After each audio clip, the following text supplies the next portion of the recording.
सरस्वती नमस्तुभ्यं वरदे कामरूपिणी विद्यारम्भं करिष्यामि सिद्धिर्भवतु मे सदा। शङ्करं शङ्कराचार्यं केशवं बादरायणं सूत्रभाष्यकृतं वन्दे ಭಗವಂತಂ ಪುನಃ ಪುನಃ. ಸಹೃದಯಿ ಸಾಹಿತ್ಯಾಭಿಮಾನಿಗಳಿಗೆ ಸಸ್ನೇಹ ವಂದನೆಗಳು. ವಿದ್ವಾನ್ ಬಿ ವೆಂಕಟರಾಮ ಭಟ್ಟರು ನಮಗಾಗಿ ಬಿಟ್ಟು ಹೋಗಿರುವ ಅಕ್ಷರ ನಿಧಿಯನ್ನು ಕಾವ್ಯಾಸಕ್ತರಿಗೆ ತಲುಪಿಸುವ ಉದ್ದೇಶದಿಂದ 2018ರಲ್ಲಿ ಆರಂಭವಾದ ಸಂಸ್ಥೆ ಭಾರ್ಗವ ಪ್ರಕಾಶನ ಬೆಂಗಳೂರು. ಈ ಸಂಸ್ಥೆಯ ವತಿಯಿಂದ ಆಯೋಜಿತವಾಗುತ್ತಿರುವ ವಿದ್ವಾನ್ ಭಟ್ಟರ ಕೃತಿಗಳ ವಾಚನ, ವ್ಯಾಖ್ಯಾನ, ಉಪನ್ಯಾಸ ಮಾಲಿಕೆಯ 10ನೇ ಕುಸುಮವಿದು. ಇದುವರೆಗೂ ನಮ್ಮೆಲ್ಲ ಪ್ರಯತ್ನಗಳಿಗೂ ಬೆಂಬಲ ನೀಡುತ್ತಾ ಪ್ರೋತ್ಸಾಹಿಸುತ್ತಿರುವ ಸಹೃದಯಿ ಮಿತ್ರರಿಗೆ ಮತ್ತು ಬಂಧುಗಳಿಗೆ ವಂದಿಸುತ್ತಾ ಇದನ್ನು ಅರ್ಪಿಸುತ್ತಿದ್ದೇವೆ. ಈ ಬಾರಿಯ ವ್ಯಾಖ್ಯಾನಕ್ಕಾಗಿ, ವಾಚನಕ್ಕಾಗಿ ಆಯ್ದುಕೊಂಡಿರುವ ಕೃತಿ ಚತುರಾಮ್ನಾಯ ಪೀಠ ಪ್ರಶಂಸಾ. ಇಂದಿನ ವ್ಯಾಖ್ಯಾನಕಾರರು ಶೃಂಗೇರಿ ಕೇಂದ್ರೀಯ ಸಂಸ್ಕೃತ ವಿಶ್ವವಿದ್ಯಾಲಯದಲ್ಲಿ ಪ್ರಾಧ್ಯಾಪಕರಾಗಿ ಸೇವೆ ಸಲ್ಲಿಸುತ್ತಿರುವ ಸಾಗರದ ಡಾ. ರಾಘವೇಂದ್ರ ಭಟ್ ಅವರು. ಅಲಂಕಾರ ಶಾಸ್ತ್ರದ ವಿದ್ವತ್ ಪದವಿ ಮತ್ತು ತಿರುಪತಿ ರಾಷ್ಟ್ರೀಯ ಸಂಸ್ಕೃತ ವಿಶ್ವವಿದ್ಯಾಲಯದಲ್ಲಿ ವಿದ್ಯಾವಾರಿಧಿ ಪದವಿ ಗಳಿಸಿರುವ ಮಾನ್ಯರು ಅಲವಾಲಂ ಎಂಬ 7 ಸಂಸ್ಕೃತ ಲಘುಕಾವ್ಯಗಳು, ವಿಮರ್ಶಾತ್ಮಕ ಲೇಖನಗಳು, 40ಕ್ಕೂ ಹೆಚ್ಚು ಸಂಶೋಧನಾ ಲೇಖನಗಳಲ್ಲದೆ ಹಲವಾರು ಕೃತಿಗಳನ್ನು ಸಂಪಾದಿಸಿದ್ದಾರೆ. 50 ರಾಷ್ಟ್ರೀಯ ಹಾಗೂ ಅಂತಾರಾಷ್ಟ್ರೀಯ ಗೋಷ್ಠಿಗಳಲ್ಲಿ ಭಾಗವಹಿಸಿರುವ ಶ್ರೀಯುತರು 5 ಸಂಶೋಧನಾ ವಿದ್ಯಾರ್ಥಿಗಳಿಗೆ ಮಾರ್ಗದರ್ಶನ ಮಾಡಿದ್ದಾರೆ. ಕಾವ್ಯರಚನೆ ಹಾಗೂ ನಾಟಕ ನಿರ್ದೇಶನದಲ್ಲಿ ಆಸಕ್ತರಾದ ಇವರ ಅಲವಾಲಂ ಕೃತಿಗೆ ಜಗ್ಗು ಕುಲಭೂಷಣ ಗ್ರಂಥ ಪುರಸ್ಕಾರ ಹಾಗೂ ಅತ್ಯುತ್ತಮ ನಿರ್ದೇಶಕ ಪ್ರಶಸ್ತಿಗಳು ಲಭಿಸಿವೆ. ಶ್ರೀಯುತರನ್ನು ಭಾರ್ಗವ ಪ್ರಕಾಶನವು ಆದರದಿಂದ ಸ್ವಾಗತಿಸುತ್ತದೆ. ಕಾವ್ಯಕ್ಕೆ ಸಂಗೀತದ ಲಾಲಿತ್ಯ ತುಂಬಿ ಕಿವಿಗಿಂಪಾಗುವಂತೆ ವಾಚನ ಮಾಡುತ್ತಿರುವವರು ಚಿಕ್ಕಮಗಳೂರಿನ ಅಪರ್ಣಾ ಹೊಳ್ಳ ಅವರು. ಭಗವದ್ಗೀತೆಯ 18 ಅಧ್ಯಾಯಗಳನ್ನು 8ನೇ ವಯಸ್ಸಿನಲ್ಲಿ ಕಂಠಪಾಠ ಮಾಡಿ ಜಗದ್ಗುರುಗಳಿಂದ 21,000 ರು ನಗದು ಪುರಸ್ಕಾರ ಪಡೆದು ಜನರ ಮೆಚ್ಚುಗೆಗೆ ಪಾತ್ರರಾದ ಇವರು ಗೀತಾಗಾನಾಮೃತ ಎಂಬ ಸಿಡಿಗಾಗಿ ಭಗವದ್ಗೀತೆಯ 18 ಅಧ್ಯಾಯಗಳಿಗೂ ವಿಭಿನ್ನ ರಾಗಗಳನ್ನು ಸಂಯೋಜಿಸಿ ಗುರುಕೃಪೆಗೆ ಭಾಜನರಾಗಿದ್ದಾರೆ. ಅಚ್ಚುಕಟ್ಟಾಗಿ ಚಿತ್ರೀಕರಣ ಹಾಗೂ ಸಂಕಲನ ಮಾಡಿಕೊಟ್ಟಿರುವ ಪ್ರತಿಭಾವಂತ ಯುವಕ ಶ್ರೀ ಪ್ರಜ್ವಲ್ ಜೋಶಿ ಅವರು. ಚಿತ್ರ ನಿರ್ಮಾಣ, ಚಿತ್ರಕಲೆ, ಚಾಕ್ಪೀಸ್ನಲ್ಲಿ ಕಲಾಕೃತಿಗಳನ್ನು ಮಾಡುವುದು ಮುಂತಾದ ವಿಶಿಷ್ಟ ಕಲೆಗಳಲ್ಲಿ ಪರಿಣಿತಿ ಪಡೆದಿರುವ ಇವರು ತಮ್ಮದೇ ಯೂಟ್ಯೂಬ್ ಚಾನೆಲ್ ಮೂಲಕ ಅತಿ ಸರಳವಾಗಿ, ಆಕರ್ಷಕವಾಗಿ ಸಂಸ್ಕೃತ ಕಲಿಸಿ ಸುಸಂಸ್ಕೃತ ಸಜ್ಜನರ ಮೆಚ್ಚುಗೆಯನ್ನು ಗಳಿಸಿದ್ದಾರೆ. ಇವರಿಗೆ ಭಾರ್ಗವ ಪ್ರಕಾಶನವು ಅತ್ಯಂತ ಹೃತ್ಪೂರ್ವಕವಾಗಿ ಧನ್ಯವಾದಗಳನ್ನು ಸಮರ್ಪಿಸುತ್ತದೆ. ಚತುರಾಮ್ನಾಯ ಪೀಠ ಪ್ರಶಂಸಾ ಕೃತಿಯನ್ನು ಆಲಿಸಿ ಆನಂದಿಸಿ ಜೀವನವನ್ನು ಸಾರ್ಥಕಪಡಿಸಿಕೊಳ್ಳಲು ಎಲ್ಲರಿಗೂ ಮತ್ತೊಮ್ಮೆ ಸುಸ್ವಾಗತ. ಚತುರಾಮ್ನಾಯ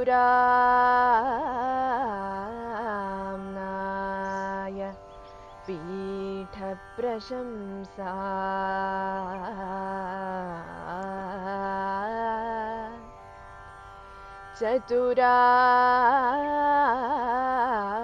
ಚತುರಾಮ್ನಾಯ ಪೀಠ ಪ್ರಶಂಸಾ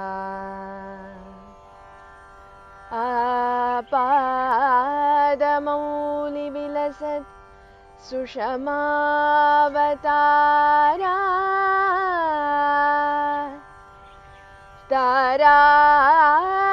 ತಾರಾಧಿಪಾಯುತ ವಿಧಾಯ ಮುಖೇಂದು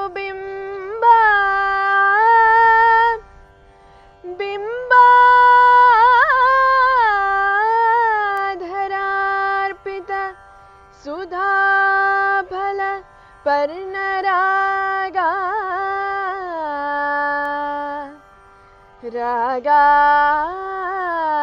ರಾಗಾರುಣಾಕ್ಷಿ ಮಧುಪಾವತು ಭಾರತೀ ಮಾ नेत्रागारुणाक्षि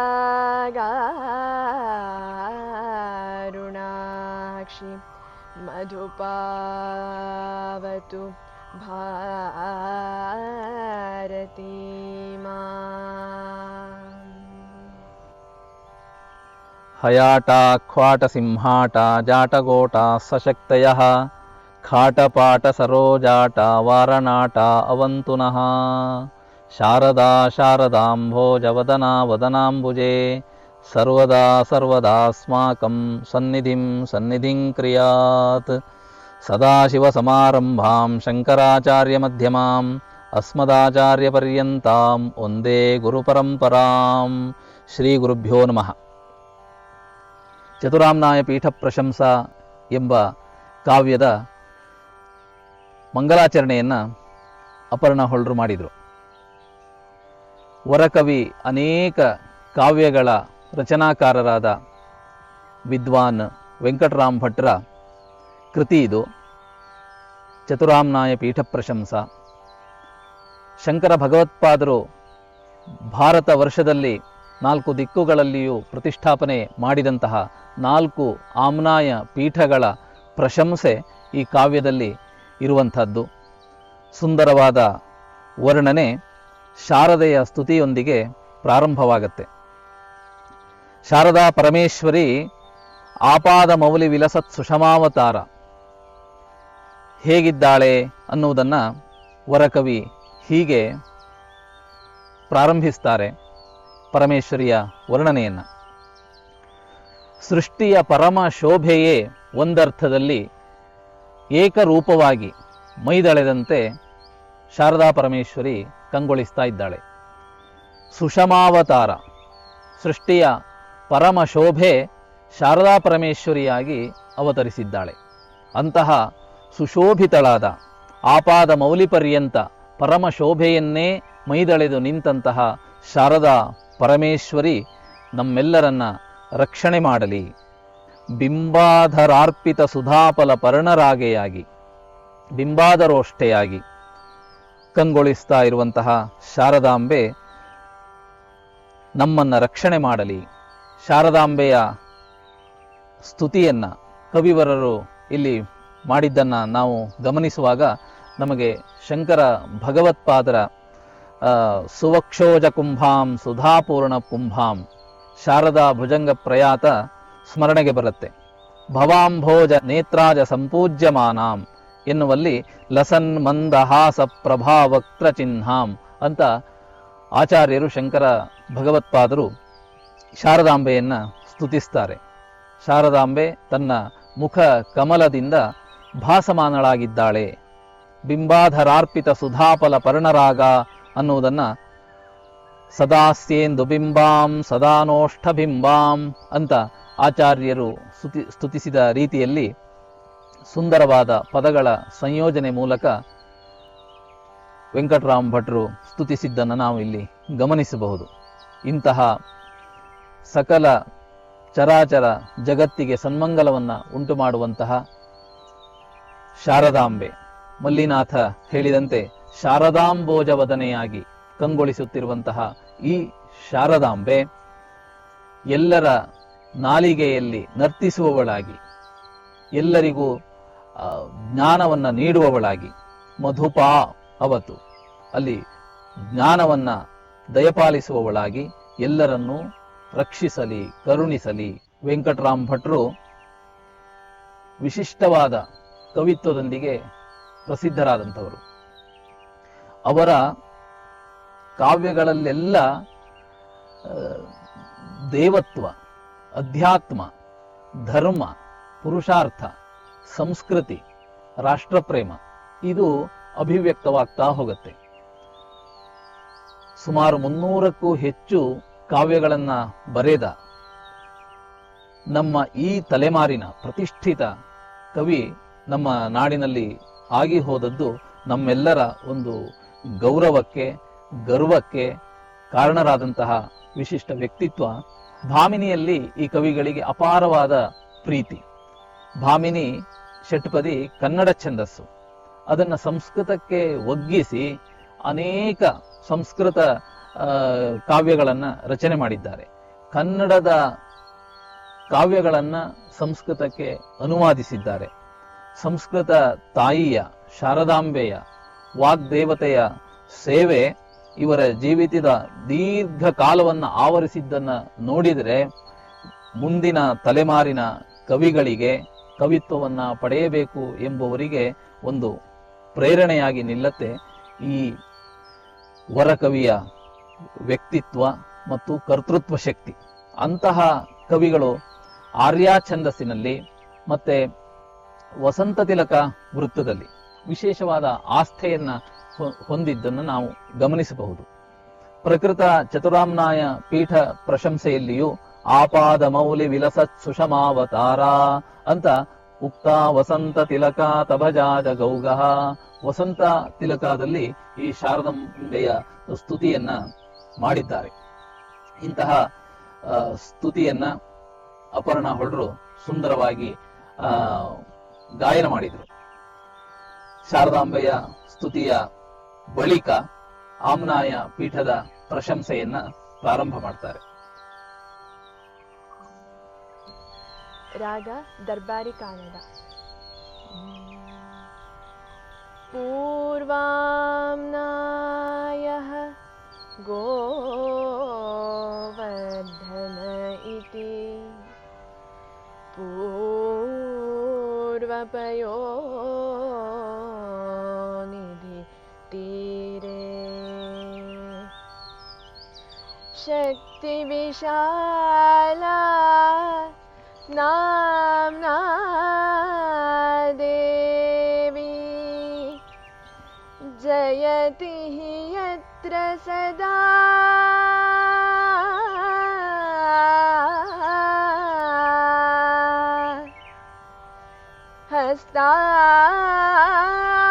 ಹಸ್ತಾಮಲಕಾತ್ ಪಾರಂಪರ್ಯಂ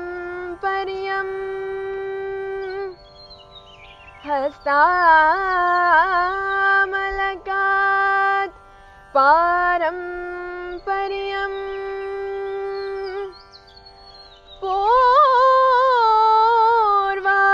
ಪೂರ್ವಾಮ್ನಾಯೇ ನನು ಲಸತೆ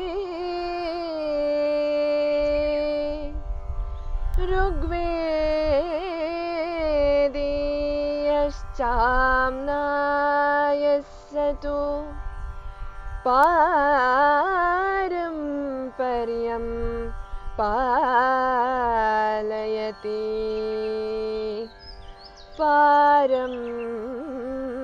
ಪಾರಂಪರ್ಯಂ ಪಾಲಯತಿ.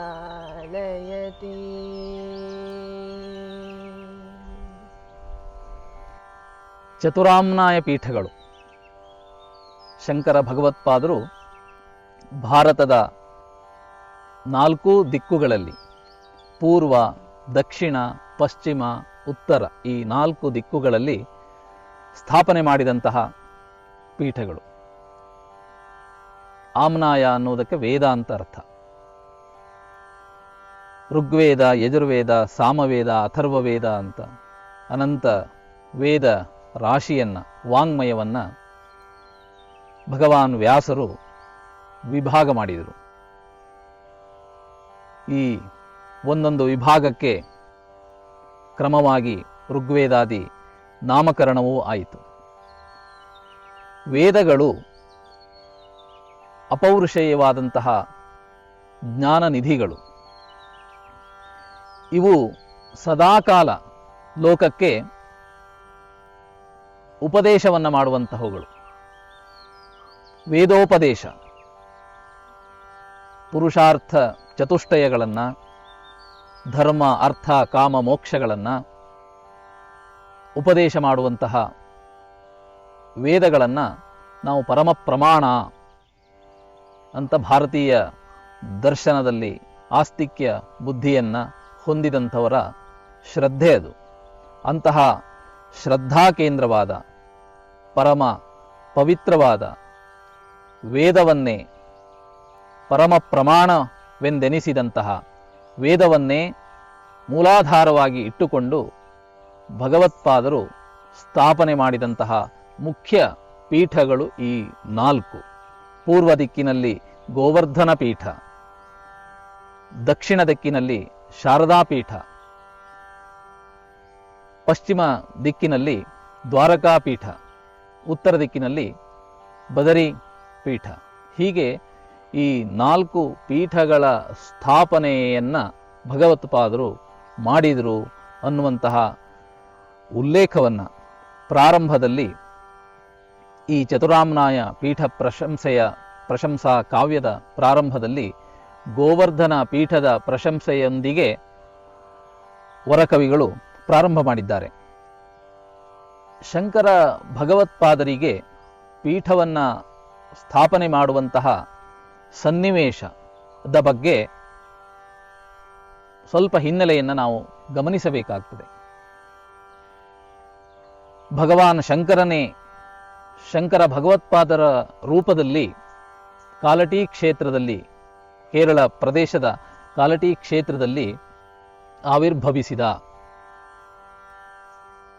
ಆ ಸಂದರ್ಭ ಹಾಗಿತ್ತು. ಜಗತ್ತಿನಲ್ಲಿ ಧರ್ಮ ಖಿಲೀಭೂತವಾಗಿತ್ತು, ಧರ್ಮ ಮಾಯವಾಗಿತ್ತು, ಧರ್ಮ ಗೋಚರವೇ ಆಗ್ತಾ ಇಲ್ಲದೇ ಇರುವಂತಹ ಸ್ಥಿತಿ ನಿರ್ಮಾಣವಾಗಿತ್ತು.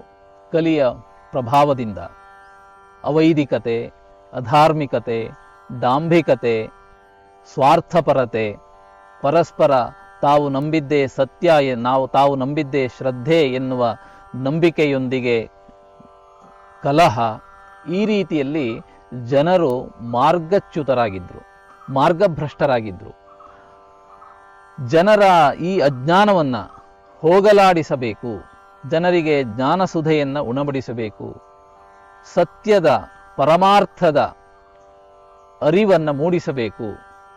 ಈ ಉದ್ದೇಶದಿಂದ ಭಗವಾನ್ ಶಂಕರ ಭಗವತ್ಪಾದರ ರೂಪದಲ್ಲಿ ಆರ್ಯಾಂಬೆ ಶಿವಗುರು ಇವರ ಮಗನಾಗಿ ಕಾಲಟಿ ಕ್ಷೇತ್ರದಲ್ಲಿ 9ನೇ ಶತಮಾನದಲ್ಲಿ ಆವಿರ್ಭವಿಸಿದ. ಶಿಶುವಾಗಿದ್ದರಾಗಲೇ ಬಹಳ ವಿಶಿಷ್ಟವಾದಂತಹ ವ್ಯಕ್ತಿತ್ವವನ್ನು ಪ್ರಕಟಪಡಿಸುವ ಮೂಲಕ ಶೈಶವಾವಸ್ಥೆಯಲ್ಲಿಯೇ ಬೇಕಾದಂತಹ ಬಾಲ್ಯ ಪಾಠಗಳನ್ನು ತಮ್ಮದಾಗಿಸಿಕೊಂಡಂತಹ, ಅಧ್ಯಯನ ಮಾಡಿದಂತಹ ವಿಶಿಷ್ಟವಾದ ವ್ಯಕ್ತಿತ್ವ ಅದು. ಅಷ್ಟವರ್ಷೇ ಚತುರ್ವೇದಿ ದ್ವಾದಶೇ ಸರ್ವಶಾಸ್ತ್ರವಿತ್ ಷೋಡಶೆ ಕೃತವಾನ್ ಭಾಷ್ಯಂ ದ್ವಾತ್ರಿಂಶನ್ ಮುನಿರಭ್ಯಗಾತ್ ಅಂತ ಸಣ್ಣ ಅನುಷ್ಠುಪ್ ಶ್ಲೋಕದೊಂದಿಗೆ ಜಗತ್ತಿಗೆ ಆಚಂದ್ರಾರ್ಕವಾಗಿ ಉಳಿಯಬೇಕಾದಂತಹ ತತ್ವವನ್ನು ಅತ್ಯಲ್ಪ ಕಾಲದಲ್ಲಿ ನಮಗೆಲ್ಲರಿಗೂ ತಿಳಿಸಿದಂತಹ ಒಂದು ಮೇರು ವ್ಯಕ್ತಿತ್ವ ಶಂಕರಾಚಾರ್ಯರ ವ್ಯಕ್ತಿತ್ವ. 8 ವರ್ಷದಲ್ಲಿ 4 ವೇದಗಳನ್ನು ಅಧ್ಯಯನ ಮಾಡಿ 12 ವರ್ಷಗಳಲ್ಲಿ ದರ್ಶನ, ಶಾಸ್ತ್ರಗಳು, ವೇದಾಂಗಗಳ ಸಂಪೂರ್ಣ ಅಧ್ಯಯನವನ್ನು ಮಾಡಿ 16ನೇ ವರ್ಷಕ್ಕೆ 16 ಭಾಷ್ಯಗಳನ್ನು ಬರೆದು, ಪ್ರಸ್ಥಾನತ್ರಯಾದಿ ಭಾಷ್ಯಗಳನ್ನು ಬರೆದು, ಉಳಿದ ಅವಧಿಯಲ್ಲಿ ಭಾರತ ವರ್ಷದ ಉದ್ದಗಲಕ್ಕೂ 4 ಬಾರಿ ಸಂಚರಿಸಿ ಧರ್ಮ ಬೋಧೆಗಾಗಿ, ತತ್ವ ಪ್ರಚಾರಕ್ಕಾಗಿ ಶಿಷ್ಯ ಸ್ತೋಮವನ್ನೇ ಸಿದ್ಧಗೊಳಿಸಿ ಆಮ್ನಾಯ ಪೀಠಗಳನ್ನು ಸ್ಥಾಪನೆ ಮಾಡಿ ಎಲ್ಲ ವಿವಾದಗ್ರಸ್ತ ವ್ಯಕ್ತಿಗಳನ್ನು, ಪೂರ್ವ ಪಕ್ಷಿಗಳನ್ನು, ಅಧಾರ್ಮಿಕರನ್ನ, ಅವೈದಿಕರನ್ನ ವೈದಿಕ ಮಾರ್ಗದೆಡೆಗೆ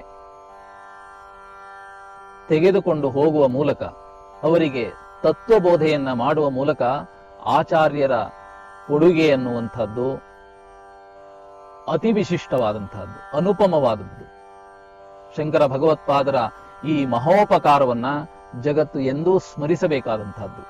ಆ ಹಿನ್ನೆಲೆಯಲ್ಲಿಯೇ ವರಕವಿಗಳು ವೆಂಕಟರಾಮ್ ಭಟ್ರು ಇಲ್ಲಿ ಆಮ್ನಾಯ ಪೀಠ ಪ್ರಶಂಸೆಯ ಮೂಲಕ ಶಂಕರ ಭಗವತ್ಪಾದರ ಯೋಗದಾನವನ್ನ, ಕೊಡುಗೆಯನ್ನ, ಅವರ ಮಹೋಪಕಾರವನ್ನ ಸ್ಮರಿಸಿ ತಮ್ಮ ಕೃತಜ್ಞತೆಯನ್ನ ಸಮರ್ಪಣೆ ಮಾಡ್ತಾ ಇದ್ದಾರೆ. ಇಲ್ಲಿ ವರಕವಿಗಳು ಪೂರ್ವಾಮ್ನಾಯ ಗೋವರ್ಧನೈತಿ ಪೂರ್ವ ಪಯೋನಿಧಿ ತೀರೆ ಅಂತ ಪೂರ್ವ ದಿಕ್ಕಿನಲ್ಲಿ ಪೂರ್ವ ಪಯೋನಿಧಿಯಾದ ಮಹೋದಧಿ ಎನಿಸಿದಂತಹ ಪೂರ್ವ ಸಮುದ್ರದ ತೀರದಲ್ಲಿ ಪ್ರತಿಷ್ಠಾಪಿಸಿದ ಆಚಾರ್ಯ ಭಗವತ್ಪಾದರು ಪ್ರತಿಷ್ಠಾಪಿಸಿದ ಗೋವರ್ಧನ ಪೀಠದ ಪ್ರಶಂಸೆಯನ್ನು ಮಾಡಿದರು. ಗೋವರ್ಧನ ಪೀಠ ಭಾರತ ದೇಶದ ಬಹುವ್ಯಾಪಿ ಪ್ರದೇಶಕ್ಕೆ ಅದು ತತ್ವಬೋಧಕವಾದಂತಹ ಪೀಠ. ಇಂದಿನ ಒಡಿಶಾ ರಾಜ್ಯದ ಪುರಿಯಲ್ಲಿ ಇರುವಂತಹ ಪೀಠ ಅದು. ಹಸ್ತಾಮಲಕರು ಅನೇಕ ಶಿಷ್ಯರಲ್ಲಿ 4 ಪ್ರಸಿದ್ಧ ಶಿಷ್ಯರು ಭಗವತ್ಪಾದರಿಗೆ: ಸುರೇಶ್ವರಾಚಾರ್ಯರು, ಹಸ್ತಾಮಲಕರು, ತೋಟಕಾಚಾರ್ಯರು, ಪದ್ಮಪಾದರು.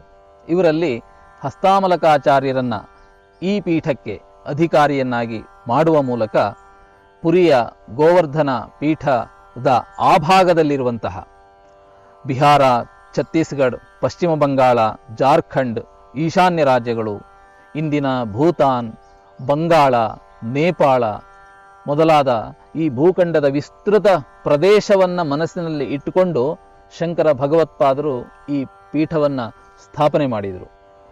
ಈ ಎಲ್ಲ ಭಾಗದಲ್ಲಿ ಇರುವಂತಹ ಅಜ್ಞಾನವನ್ನು ಹೋಗಲಾಡಿಸಬೇಕು. ನಾನಿರುವಷ್ಟು ಕಾಲ ಜನರನ್ನು ಅವೈದಿಕ ಮಾರ್ಗದಿಂದ ವೈದಿಕ ಮಾರ್ಗದೆಡೆಗೆ ತತ್ವಬೋಧೆಯ ಮೂಲಕ ಕರೆತರುವಂತಹದ್ದು ಸಾಧ್ಯವಾಗತ್ತೆ. ಆದರೆ ಇದು ನಿರಂತರವಾಗಿ ಮುಂದುವರೆದುಕೊಂಡು ಹೋಗಬೇಕು ಎನ್ನುವ ಉದ್ದೇಶದಿಂದ ಸ್ಥಾಪಿತವಾದಂತಹ ಪೀಠಗಳಲ್ಲಿ ಗೋವರ್ಧನ ಪೀಠದ ಭೌಗೋಳಿಕವಾದ ವಿಸ್ತಾರ ವಿಶಾಲವಾದಂಥದ್ದು. ಈ ಎಲ್ಲ ಕ್ಷೇತ್ರಗಳನ್ನು ತಲೆಯಲ್ಲಿ ಇಟ್ಟುಕೊಂಡು, ಮನಸ್ಸಿನಲ್ಲಿ ಇಟ್ಟುಕೊಂಡು ಶಂಕರ ಭಗವತ್ಪಾದರು ಈ ಪೀಠವನ್ನು ಪ್ರಾರಂಭ ಮಾಡಿದರು. ಇದನ್ನು ಪೂರ್ವಾಮ್ನಾಯ ಪೀಠ, ಋಗ್ವೇದೀಯ ಪೀಠ, ಗೋವರ್ಧನ ಪೀಠ ಅಂತೆಲ್ಲ ಬೇರೆ ಬೇರೆ ಹೆಸರುಗಳ ಮೂಲಕ ನಾವು ಈ ಪೀಠವನ್ನು ಉಲ್ಲೇಖಿಸ್ತೇವೆ. ಈ ಪೀಠದ ಶಕ್ತಿ ದೇವತೆ ಭೈರವಿ. ಭಗವತ್ಪಾದರು ಹಸ್ತಾಮಲಕರನ್ನು ಪ್ರತಿಷ್ಠಾಪಿಸಿ ಅಲ್ಲಿಯ ಈ ವಿಧದ ಅಜ್ಞಾನಗಳನ್ನು, ಆ ಭಾಗದ ಅಜ್ಞಾನಗಳನ್ನು ದೂರ ಮಾಡಲಿಕ್ಕಾಗಿ ಜವಾಬ್ದಾರಿಯನ್ನು, ಹೊಣೆಗಾರಿಕೆಯನ್ನು ಅಲ್ಲಿಯ ಪೀಠಾಧಿಪತಿಗಳಿಗೆ ನೀಡುವ ಮೂಲಕ ಆ ಭಾಗದ ತತ್ವಬೋಧೆ ನಿರಂತರವಾಗಿ ನಡೆಯುವಲ್ಲಿ ವ್ಯವಸ್ಥೆಯನ್ನು ಮಾಡಿದರು.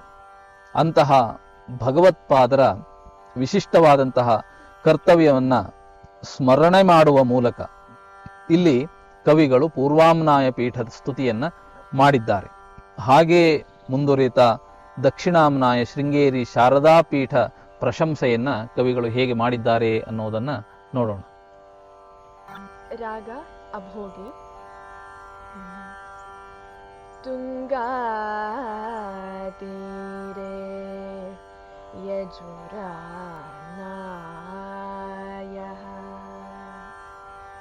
ಶೃಂಗಗಿರೌ ಹಿ ಪ್ರೋಲ್ಲಸತಿ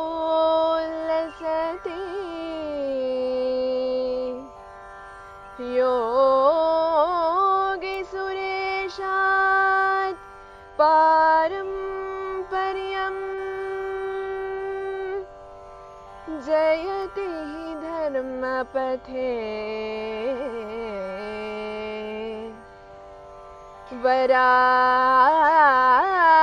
ವರಾಶಕ್ತಿ ಶ್ರೀವಾಗ್ದೇವಿ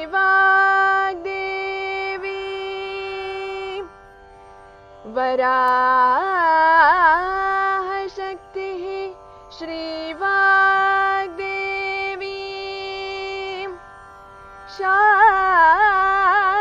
ಶಾರದಾಖ್ಯಯ ಜಯತಿ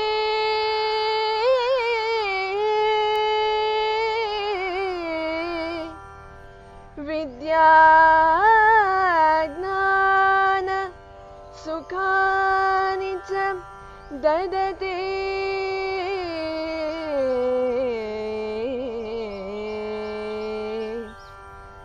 ಜಯತಿ ಸುಕ್ಷೇತ್ರೇ ಜಯತಿ ಸುಕ್ಷೇತ್ರೇ.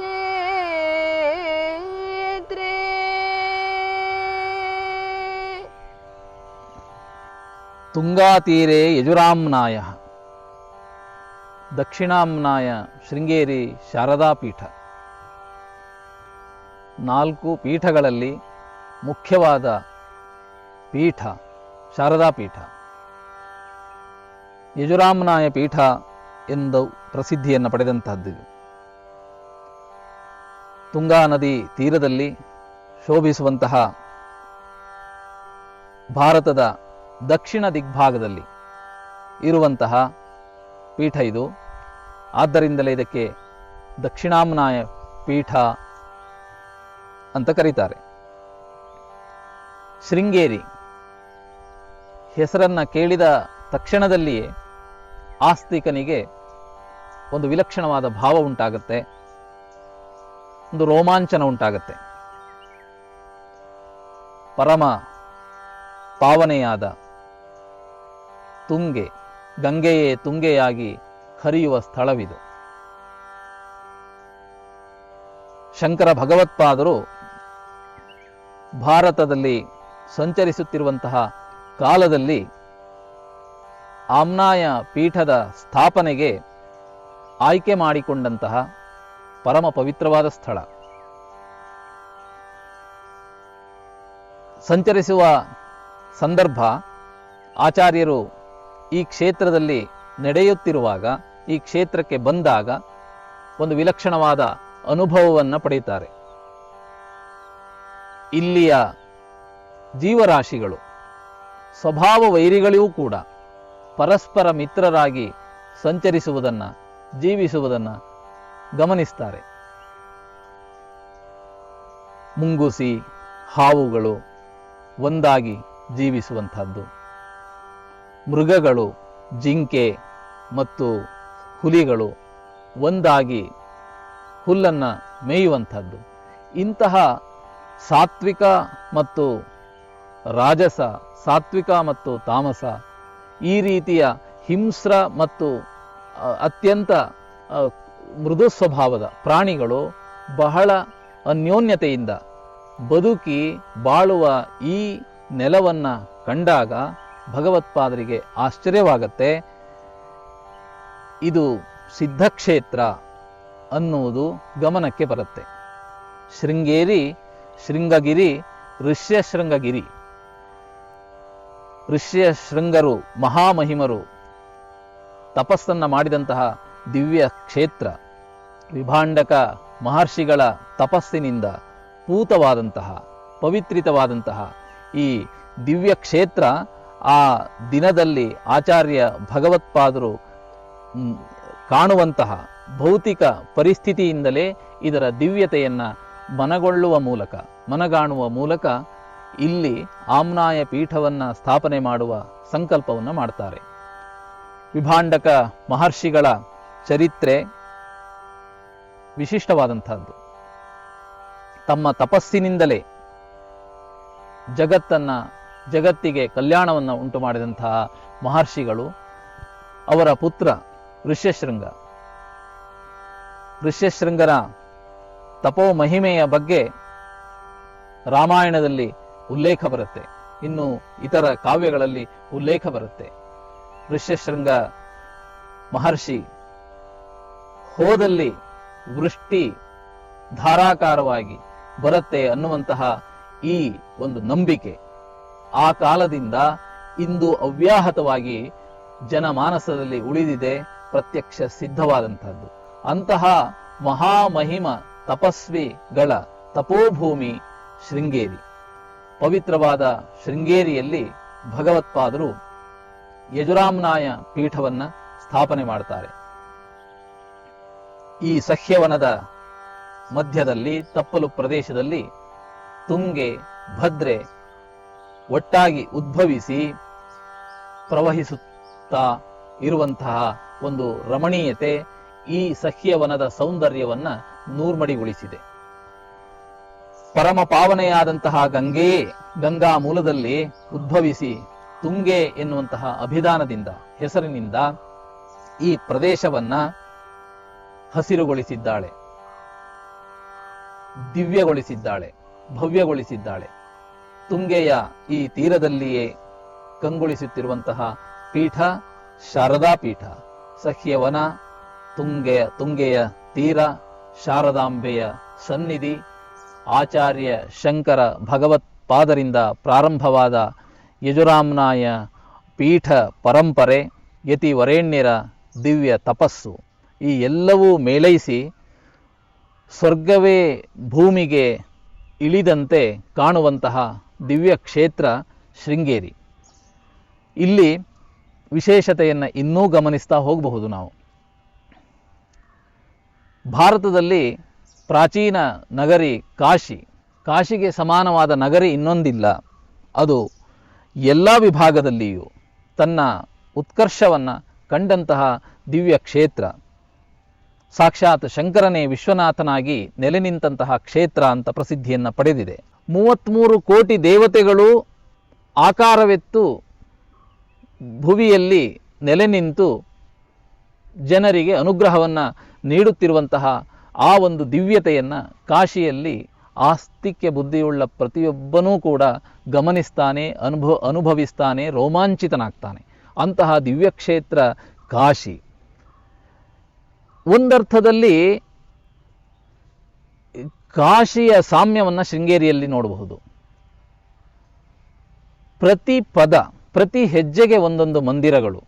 ಜನಾರ್ದನ ಸ್ವಾಮಿಯ ಮಂದಿರ, ವಿದ್ಯಾಶಂಕರರ ಮಂದಿರ, ಕಾಲಭೈರವೇಶ್ವರ, ಕಾಳಿಕಾಂಬ, ಶಾರದಾಂಬ, ಮಾರುತಿ ಮಂದಿರ, ಆಂಜನೇಯ ಸ್ವಾಮಿಯ ದೇವಸ್ಥಾನ, ದುರ್ಗಾ ಮಂದಿರ, ಗೋಪಾಲಕೃಷ್ಣ ಮಂದಿರ, ಮಲಹಾನಿಕೇಶ್ವರ, ಶಂಕರಾಚಾರ್ಯರ ಆಗಮನಕ್ಕಿಂತ ಮೊದಲು ಪ್ರತಿಷ್ಠಾಪಿತಗೊಂಡಂತಹ ಮಲಹಾನಿಕೇಶ್ವರ, ಅನಂತರದಲ್ಲಿ ಶಂಕರಾಚಾರ್ಯರೇ 4 ದಿಕ್ಕುಗಳಲ್ಲಿ, ಶೃಂಗೇರಿಯ ಶಾರದಾ ಪೀಠದ 4 ದಿಕ್ಕುಗಳಲ್ಲಿ ಪ್ರತಿಷ್ಠಾಪನೆ ಮಾಡಿದಂತಹ ದುರ್ಗಾ ಮಂದಿರ, ಆಂಜನೇಯ ಸ್ವಾಮಿ ಮಂದಿರ, ಕಾಳಿಕಾಂಬಾ ಮಂದಿರ, ಕಾಲಭೈರವೇಶ್ವರ ಮಂದಿರ, ಹೀಗೆ 4 ದೇವತೆಗಳ ಪ್ರತಿಷ್ಠಾಪನೆಯನ್ನು ಆಚಾರ್ಯರೇ ಮಾಡಿದ್ದಾದರೆ, ಆಚಾರ್ಯರ ನಂತರದ ಯತಿವರೇಣ್ಯರು ತಮ್ಮ ತಮ್ಮ ಕಾಲಘಟ್ಟದಲ್ಲಿ ತಮ್ಮ ಅದ್ವೈತ ಬೋಧೆಯ ಅವಧಿಯಲ್ಲಿ ಸ್ಥಾಪಿಸಿದಂತಹ ಅನೇಕ ಮಂದಿರಗಳು.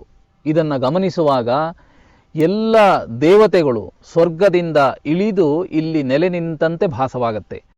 ಈ ತುಂಗಾ ತೀರದ ಯಜುರ್ವೇದ ಪೀಠದ ವೈಶಿಷ್ಟ್ಯವನ್ನು ವರಾಹಶಕ್ತಿ ಶ್ರೀ ವಾಗ್ದೇವಿ ಅಂತ ಸ್ತುತಿಸಿದರು. ಮತ್ತೊಮ್ಮೆ ಸ್ತುತಿಸಬಹುದಾ? ತುಂಗಾ ತೀರೆ ಯಜುರಾನಾಯಃ ಶೃಂಗಗಿರೌ ಹಿ ಪ್ರೋಲ್ಲಸತೆ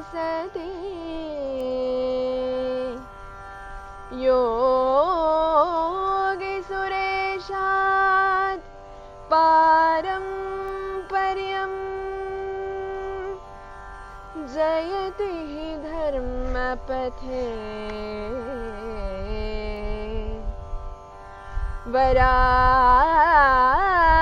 ವರಾಶಕ್ತಿ ಶ್ರೀವಾಗ್ದೇವಿ ವರಾಶಕ್ತಿ ಶ್ರೀವಾಗ್ದೇವಿ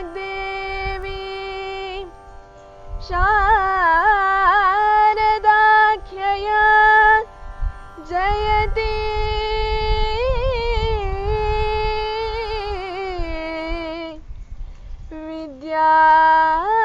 ವಿದ್ಯಾಜ್ಞಾನ ಸುಖಾನಿ ಚ ದದತಿ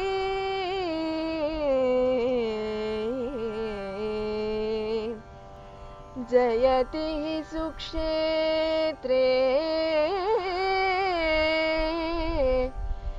ಜಯತಿ ಸುಕ್ಷೇತ್ರೇ.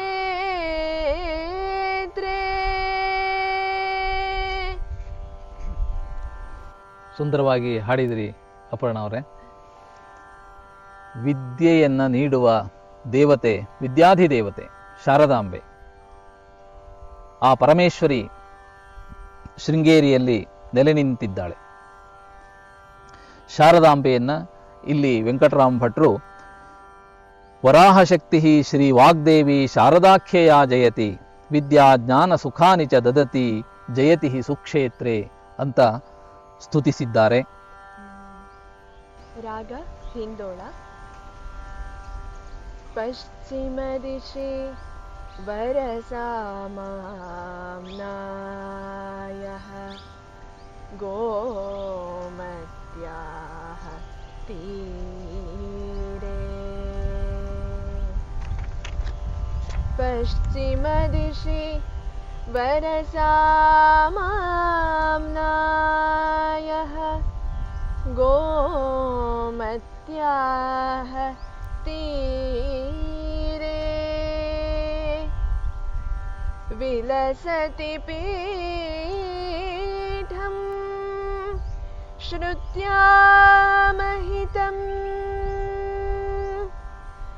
विलसति पीठं श्रुत्यामहितम्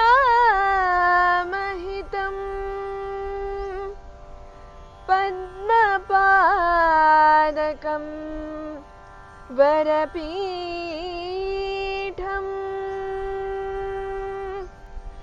पद्मपादकं वरपीठम्.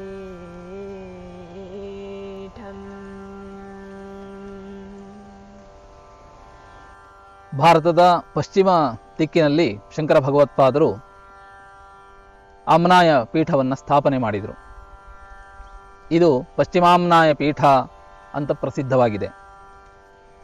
ಇಲ್ಲಿ ಕಾಳಿಕಾದೇವಿ ಭದ್ರಕಾಳಿಯಾಗಿ ನೆಲೆ ನಿಂತಿದ್ದಾಳೆ. ಭದ್ರಕಾಳಿಯ ದಿವ್ಯ ಕ್ಷೇತ್ರ ಇದು.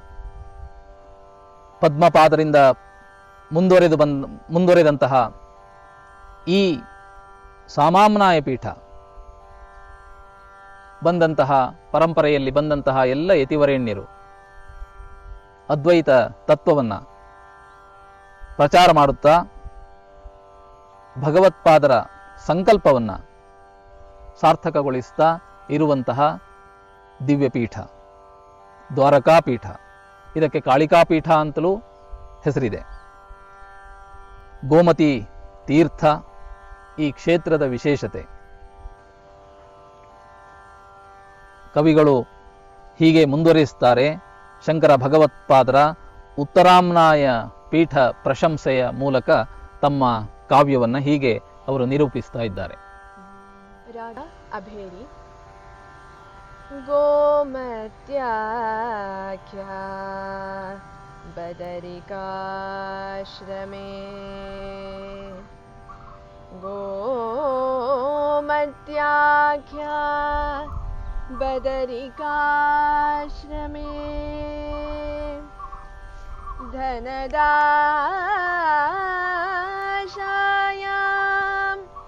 पूर्णगिरौ शक्त्यां सत्याम् अथर्वपीठम्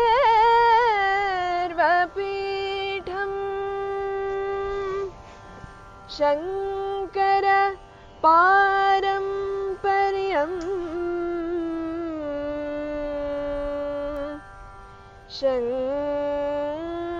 शंकर पारंपर्यम्.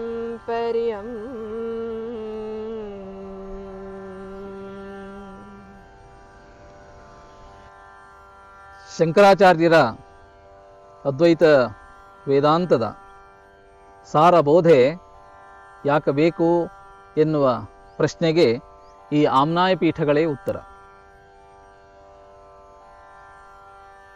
ಜೀವಾ ಭಿನ್ನಗಣಾಃ ಹರೇರನುಚರಾಃ ನೀಚೋಚ್ಚ ಭಾವಂಗತಾಃ ಎನ್ನುವ ದ್ವೈತ ಭಾವ ಅದೇ ಸತ್ಯ ಎನ್ನುವ ಮತವೂ ಇದೆ. ಆನಂದ ತೀರ್ಥೀಯ ಮತ, ದ್ವೈತ ವೇದಾಂತ ಅಂತ ಪ್ರಚಲಿತದಲ್ಲಿದೆ. ದ್ವೈತ ಭಾವವೇ ನಮಗೆ ದೃಗ್ಗೋಚರವಾಗ್ತಾ ಇದೆ. ಆದ್ದರಿಂದ ಕಣ್ಣಿಗೆ ಕಾಣುವ ಈ ಸತ್ಯವನ್ನು ಮಿಥ್ಯೆ ಅಂತ ಹೇಳುವುದು ಹೇಗೆ? ಇದೇ ಅಲ್ಲವೇ ಸತ್ಯ? ಕಣ್ಣಿಗೆ ಕಾಣದೇ ಇರುವಂತಹದ್ದು ಅದು ಬ್ರಹ್ಮವಸ್ತು, ಅದು ಸತ್ಯ. ಅದು ಇಂದ್ರಿಯಗಳಿಗೆ ಗೋಚರವೇ ಆಗದೇ ಇರುವಂತಹದ್ದು ಅದು ಸತ್ಯ ಅಂತ ಹೇಳುವುದು ಹೇಗೆ ಸರಿ? ಎಷ್ಟರ ಮಟ್ಟಿಗೆ ಸರಿ? ಕಣ್ಣಿಗೆ ಕಾಣುವ ಸತ್ಯವನ್ನು ಅಲ್ಲೆಗಳೆದು ಕಾಣದೇ ಇರುವುದನ್ನು ಸತ್ಯ ಅಂತ ಒಪ್ಪಿಕೊಳ್ಳುವಂತಹದ್ದು ಎಷ್ಟರ ಮಟ್ಟಿಗೆ ಸರಿ ಎನ್ನುವ ಈ ದ್ವೈತ ಸಿದ್ಧಾಂತದ ಪೂರ್ವ ಪಕ್ಷವನ್ನು ಸಾರಾ ಸಗಟಾಗಿ ಅಲ್ಲಗಳೆಯಬೇಕಾದಂತಹ ಪರಮಾರ್ಥವಾದ ನಿತ್ಯ ಸತ್ಯವಾದ ತತ್ವವನ್ನು ತಿಳಿಸಬೇಕಾದ ಹಿನ್ನೆಲೆಯಲ್ಲಿ ಈ ಆಮ್ನಾಯ ಪೀಠಗಳು ಕಂಡುಬರುತ್ತವೆ. ಆಮ್ನಾಯ ಪೀಠದ ಶಾಂಕರ ಪರಂಪರೆ ಕಂಡುಬರುತ್ತೆ. ಕಣ್ಣಿಗೆ ಕಾಣುವ ಸತ್ಯವನ್ನೇ ಸತ್ಯ ಅಂತ ಹೇಳುವುದಾದರೆ ಅದನ್ನು ಹೇಳಲಿಕ್ಕೆ ಆಚಾರ್ಯ ಪರಂಪರೆ ಬೇಕಾಗತ್ತಾ? ಒಬ್ಬ ಗೋಪಾಲಕನು, ದನ ಕಾಯುವವನು ಕೂಡ ಕಂಡುಕೊಳ್ಳಬಹುದಾದ ಸತ್ಯ ಅದು. ಅದನ್ನು ತಿಳಿಸಲಿಕ್ಕಾಗಿ ಆಚಾರ್ಯರ ಅವತಾರವಾಗಲಿ, ಭಾಷ್ಯಾದಿ ಲೇಖನವಾಗಲಿ, ತತ್ವ ಪ್ರಚಾರವಾಗಲಿ ಬೇಕಾಗುವುದಿಲ್ಲ. ಸರಳವಾಗಿ ತಿಳಿಯುವಂತಹ ವಿಷಯವನ್ನು ತಿಳಿಸಲಿಕ್ಕೆ ಗುರು ಬೇಕಾಗೋದಿಲ್ಲ. ಸ್ವಯಂ ಅನುಭವ ವೇದ್ಯವಾಗತ್ತೆ. ಆದರೆ ಕಣ್ಣಿಗೆ ಕಾಣುತ್ತಿರುವುದು ಸತ್ಯ ಅಂತ ನೀನು ತಿಳಿದುಕೊಂಡಿದ್ದೀಯೇ, ಅದು ಪರಮಾರ್ಥತಃ ಅದು ಸತ್ಯವಲ್ಲ. ಯಾವುದು ಸತ್ಯವೋ ಅದನ್ನು ನೀನು ತಿಳಿಯಬೇಕು, ಪ್ರಯತ್ನಪೂರ್ವಕವಾಗಿ ಕಂಡುಕೊಳ್ಳಬೇಕು. ನೀನು ಕಾಣುವುದು ಸತ್ಯವಲ್ಲ, ಸತ್ಯವನ್ನು ನೀನು ಕಾಣಬೇಕು ಎನ್ನುವ ಈ ತತ್ವವನ್ನು ತಿಳಿಸಲಿಕ್ಕೆ, ಸಾಮಾನ್ಯರಿಗೆ ಅರ್ಥವಾಗದೇ ಇರುವಂತಹ ವಿಷಯವನ್ನು ತಿಳಿಸಲಿಕ್ಕೆ, ಅವರ ಅಜ್ಞಾನವನ್ನು ಹೋಗಲಾಡಿಸಲಿಕ್ಕೆ ಆಚಾರ್ಯರ ಅವಶ್ಯಕತೆ ಉಂಟಾಗತ್ತೆ. ಆಚಾರ್ಯರ ಅವತಾರ ಉಂಟಾಗತ್ತೆ. ಆಚಾರ್ಯರ ಈ ಆಮ್ನಾಯ ಪೀಠಗಳು ಬೇಕಾಗುತ್ತೆ. ಹೀಗೆ ಆಚಾರ್ಯರು ಉತ್ತರಾಮ್ನಾಯ ಪೀಠವನ್ನು ಸ್ಥಾಪನೆ ಮಾಡಿದರು ಉತ್ತರ ದಿಕ್ಕಿನಲ್ಲಿ. ಇದು ಗೋಮತ್ಯಾಖ್ಯ ಬದರಿಕಾಶ್ರಮೆ ಧನದಾಶಾಯಾಂ ಪೂರ್ಣಗಿರೌ ಶಕ್ತ್ಯಾಂ ಸತ್ವಾಂ ಅಥರ್ವಪೀಠಂ ಶಂಕರ ಪಾರಂಪರ್ಯಂ ಅಂತ ಇಲ್ಲಿ ಕವಿವರರು ಭಟ್ರು ಸ್ತುತಿಸಿದ್ದಾರೆ. ಇದು ಬದರಿ ಪೀಠ, ಜ್ಯೋತಿರ್ಮಠ ಅಂತ ಇವತ್ತು ಪ್ರಸಿದ್ಧಿಯನ್ನು ಪಡೆದಿದೆ. ಈ ಪೀಠಕ್ಕೆ ಅಥರ್ವ ವೇದ, ಇಲ್ಲಿ 4 ವೇದಗಳಿಗೆ ಒಂದೊಂದು ಮಹಾವಾಕ್ಯ ಇರುವಂತೆ ಅಹಂ ಬ್ರಹ್ಮಾಸ್ಮಿ ಶಾರದಾ ಪೀಠದ ಮಹಾವಾಕ್ಯ. ಹಾಗೆಯೇ ಇಲ್ಲಿ ಈ ಉತ್ತರಾಮ್ನಾಯ ಪೀಠಕ್ಕೆ ಅಯಮಾತ್ಮ ಬ್ರಹ್ಮ ಎನ್ನುವ ಮಹಾವಾಕ್ಯದೊಂದಿಗೆ ಈ ಪೀಠ ನಿರಂತರವಾಗಿ ಶಂಕರ ಪಾರಂಪರ್ಯಂ, ಶಾಂಕರ ವೇದಾಂತವನ್ನ ಉಪದೇಶಿಸುತ್ತಾ ಬಂದಿರುವಂತಹದ್ದು. ಸುಂದರವಾದ ಅಲಕನಂದ ತೀರದಲ್ಲಿ ಪ್ರತಿಷ್ಠಾಪಿತವಾದಂತಹ ಈ ಉತ್ತರಾಮ್ನಾಯ ಪೀಠದಿಂದ ಭಾರತ ವರ್ಷದ ಉತ್ತರ ಭಾಗದ ಅಜ್ಞಾನವನ್ನ ಹೋಗಲಾಡಿಸುವ ಉದ್ದೇಶದಿಂದ ಈ ಪೀಠದ ಯತಿವರೇಣ್ಯರು ಅದ್ವೈತವನ್ನ ಬೋಧಿಸ್ತಾ ಬಂದಿರುವುದನ್ನ ಗಮನಿಸಬಹುದು ಅಂತ ಇಲ್ಲಿ ವೆಂಕಟರಾಮ್ ಭಟ್ರು ಉತ್ತರಾಮ್ನಾಯ ಪೀಠ ಪ್ರಶಂಸೆಯ ಮೂಲಕ ಶಂಕರಾಚಾರ್ಯರ ಸ್ಮರಣೆಯನ್ನ ಮಾಡ್ತಾ ಇದ್ದಾರೆ. ಮುಂದೆ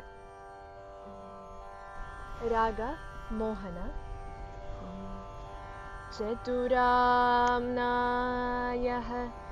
ಮಿಲಿತಾ ಅಧುನಾ ಶೃಂಗಗಿರೌ ಸತಿ ಮಹತಿ ಮಖೇ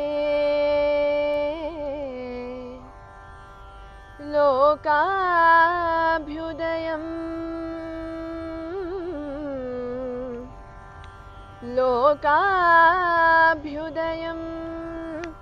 ಶಂಸತಿ ನೂನಂ ಸರ್ವಸಮನ್ವಯ ಯೋಗಾತ್ ಅತಿರುದ್ರೀಯಃ ಸ್ವಾಹಾಕಾರಃ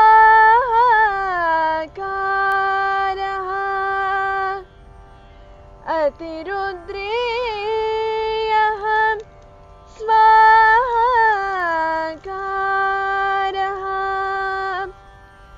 ಸಪ್ತಶತೀಯಃ ಸ್ವಾಹಾಕಾರಃ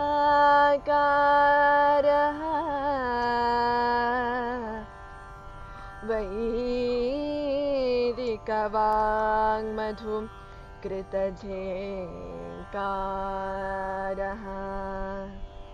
ಶಂಸತಿ ಧರ್ಮಂ ಲಸದೋಂಕಾರಃ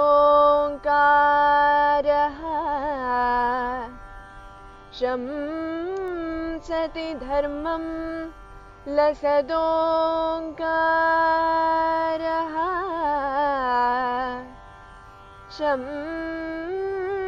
ಶಂಸತಿ ಧರ್ಮಂ लसदोङ्कारः।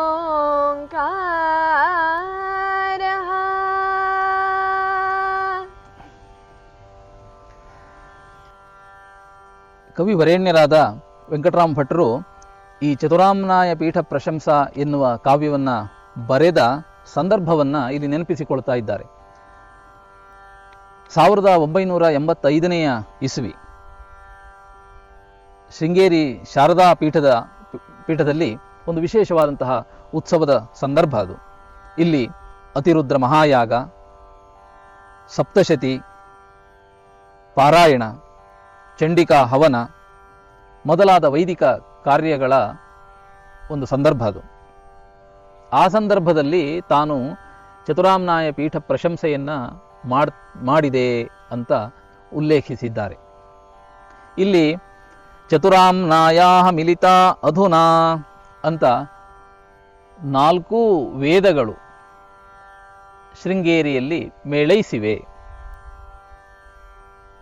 4 ವೇದಗಳ ಸಮ್ಮೇಳನ ಶೃಂಗೇರಿಯಲ್ಲಿ. ಅರ್ಥಾತ್ ನಿರಂತರ ಚತುರ್ವೇದ ಪಾರಾಯಣ, ಚತುಸ್ಸಂಹಿತಾ ಯಾಗ, ಋಗ್ವೇದ ಋಕ್ಸಂಹಿತಾ ಯಾಗ, ಯಜುಸ್ಸಂಹಿತಾ ಯಾಗ, ಹೀಗೆ 4 ವೇದಗಳ ಸಂಹಿತಾ ಯಾಗಗಳು, ವೇದ ಪಾರಾಯಣಗಳು ನಿರಂತರವಾಗಿ ಆ ಸಂದರ್ಭದಲ್ಲಿ ನಡೆದಿದ್ದನ್ನು ಗಮನದಲ್ಲಿಟ್ಟುಕೊಂಡು ಚತುರಾಮ್ನಾಯಾ ಮಿಲಿತಾ ಅಧುನಾ ಶೃಂಗಗಿರೌ ಸತಿ ಮಹತಿ ಮಖೇ ಅಂತ ವರ್ಣಿಸ್ತಾ ಇದ್ದಾರೆ.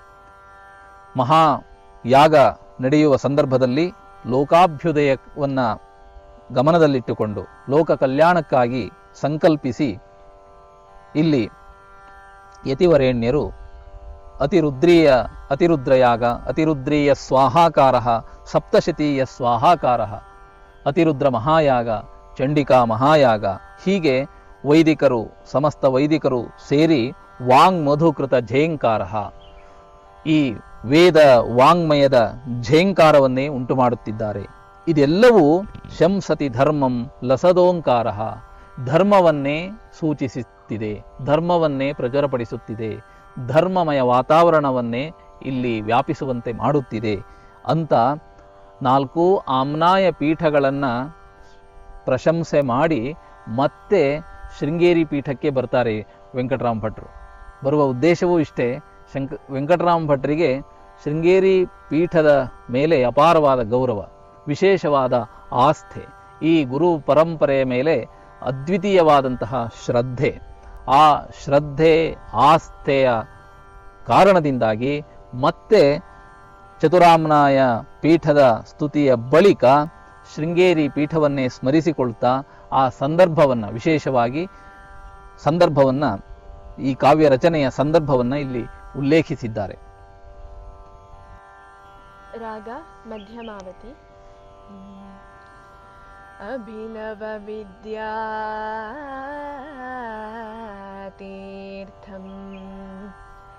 ತತ್ಕರಜಾತಂ ಚ ಭಾರತೀತೀರ್ಥಂ ಅನ್ಯಾನ್ಯಮಿನೋ ಮಿಲಿತಾನ್ ಅನ್ಯಾನ್ಯಮಿನೋ ಮಿಲಿತಾನ್ ವಂದೇ ಸರ್ವಾನ್ ಗುರೂನಹಂ ಭಕ್ತ್ಯಾ ವಂದೇ ಸರ್ವಾನ್ ಗುರೂನಹಂ ಭಕ್ತ್ಯಾ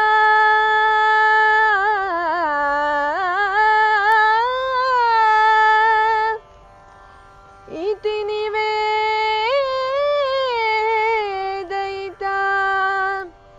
ಆಮ್ನಾಯ ಪೀಠ ಸರ್ವಗುರು ಪರಂಪರಾ ಕಿಂಕರಃ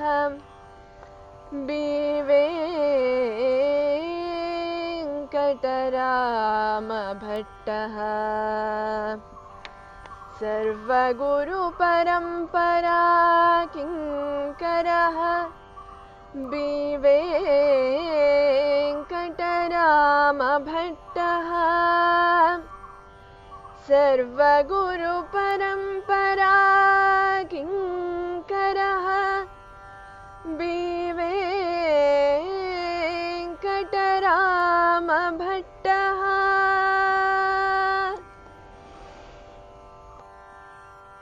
ಅಭಿನವ ವಿದ್ಯಾತೀರ್ಥ ಮಹಾಸ್ವಾಮಿಗಳನ್ನು ಭಕ್ತಿಯಿಂದ ನಮಿಸಿದರು.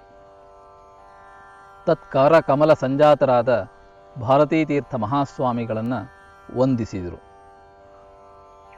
ಭಾರತೀ ತೀರ್ಥ ಮಹಾಸ್ವಾಮಿಗಳು, ಜಗದ್ಗುರು ಭಾರತೀ ತೀರ್ಥ ಮಹಾಸ್ವಾಮಿಗಳು ಜ್ಞಾನ ವೈರಾಗ್ಯ ತಪೋ ಮೂರ್ತಿಗಳು. ಜ್ಞಾನವೇ ಮೂರ್ತವೆತ್ತ ರೂಪ, ಅದು ವೈರಾಗ್ಯದ ಸಾಕಾರ ಮೂರ್ತಿ. ತಪೋ ಮಹಿಮಾನ್ವಿತರು, ಶಂಕರಾಚಾರ್ಯರ ಮತ್ತೊಂದು ರೂಪ.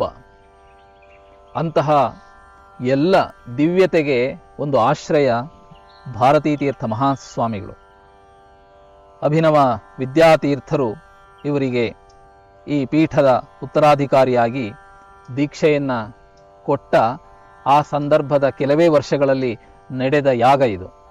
ಈ ಅತಿರುದ್ರ ಮಹಾಯಾಗದ ಸಂದರ್ಭದಲ್ಲಿ ಭಾರತೀ ತೀರ್ಥ ಯತಿಗಳನ್ನು ತಾನು ಶ್ರದ್ಧಾಭಕ್ತಿ ಸಮನ್ವಿತನಾಗಿ ನಮಿಸುತ್ತಿದ್ದೇನೆ. ಭಾರತೀ ತೀರ್ಥ ಭಾರತೀ ಕರುಣಾಪಾತ್ರಂ ಭಾರತೀ ಪದಭೂಷಣಂ. ಭಾರತೀ ತೀರ್ಥರು ಭಾರತೀಯ ಕರುಣೆಗೆ ಪಾತ್ರರಾದವರು. ಆದ್ದರಿಂದಲೇ ಭಾರತೀ ಶಾರದಾಂಬೆ, ಶಾರದಾಂಬೆಯ ಪರಮಾನುಗ್ರಹಕ್ಕೆ ಪಾತ್ರರಾದವರು ಅನ್ನುವುದನ್ನು ಭಕ್ತ ಮಹಾಶಯರೆಲ್ಲರೂ ಹೀಗೆ ಅವರನ್ನು ಕೊಂಡಾಡ್ತಾರೆ. ಸಾಕ್ಷಾತ್ ಶಾರದಾಂಬೆಯೇ ಪುಂರೂಪದಲ್ಲಿ, ಪುರುಷ ರೂಪದಲ್ಲಿ ಕಂಗೊಳಿಸುತ್ತಿದ್ದಾಳೆ ಎನ್ನುವ ರೀತಿಯಲ್ಲಿ. ಹಾಗೆ ನ್ಯಾಯ ಅದ್ವೈತಾದಿ ಸಕಲ ಶಾಸ್ತ್ರ ನಿಧಿಗಳು ಭಕ್ತಿಪೂರ್ವಕವಾಗಿ ಈ ಶಂಕರ ಪರಂಪರೆಯನ್ನು ವಂದಿಸ್ತೇನೆ ಅನ್ನುವ ಮೂಲಕ ಈ ಕಾವ್ಯ ಸಮಾಪ್ತಿಯಾಗತ್ತೆ. ಇಲ್ಲಿ ವೆಂಕಟರಾಮ ಭಟ್ಟರ ಬಗ್ಗೆ ವಸ್ತ್ರೇಣ ವಪುಷಾ ವಾಚ ವಿದ್ಯೆಯ ವಿನಯೇನ ಚ ಅಂತ ಹೇಳುವ ರೀತಿಯಲ್ಲಿ ಈ 5 ವಕಾರಗಳು ಸೇರಿಬಿಟ್ರೆ ಅವನು ಜಗತ್ತಿನಲ್ಲೇ ಪೂಜ್ಯನಾಗ್ತಾನೆ ಅನ್ನುವ ಸುಭಾಷಿತಕ್ಕೆ ಉದಾಹರಣೆಯ ರೂಪದಲ್ಲಿ ವರಕವಿ ವೆಂಕಟರಾಮ ಭಟ್ರು ಕಾಣ್ತಾರೆ.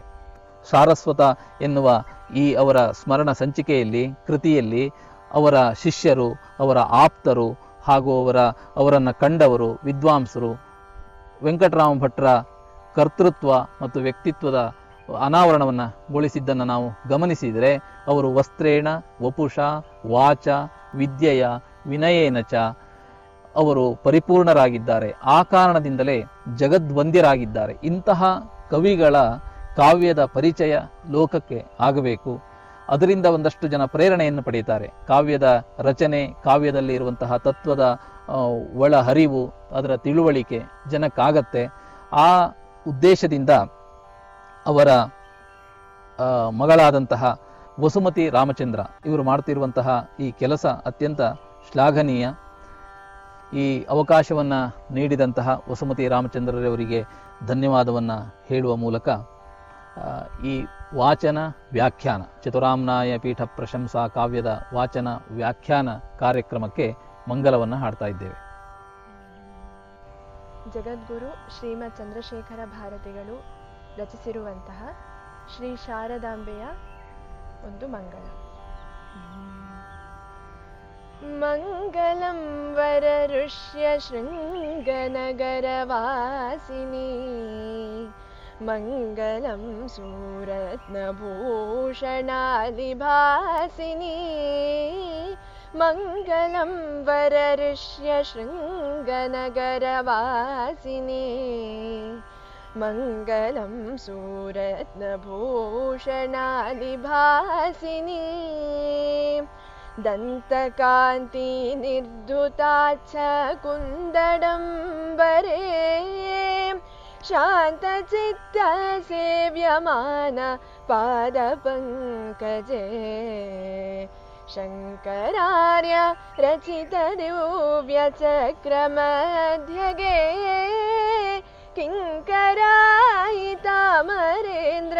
ಮುಖ್ಯ ದೇವತೆ ಪಾದನಮ್ರ ಲೋಕ ಸರ್ವಕಾಂಕ್ಷಿತಾರ್ಥದೇ पादनम्र लोकसर्वकाङ्क्षितार्थदे मोदमक्षयिष्णुमम्ब देहि शारदे मोदमक्षयिष्णुमम्ब देहि शारदे मोदमक्षयिष्णुमम्ब देहि शारदे पाहि शारदे श्री शारदे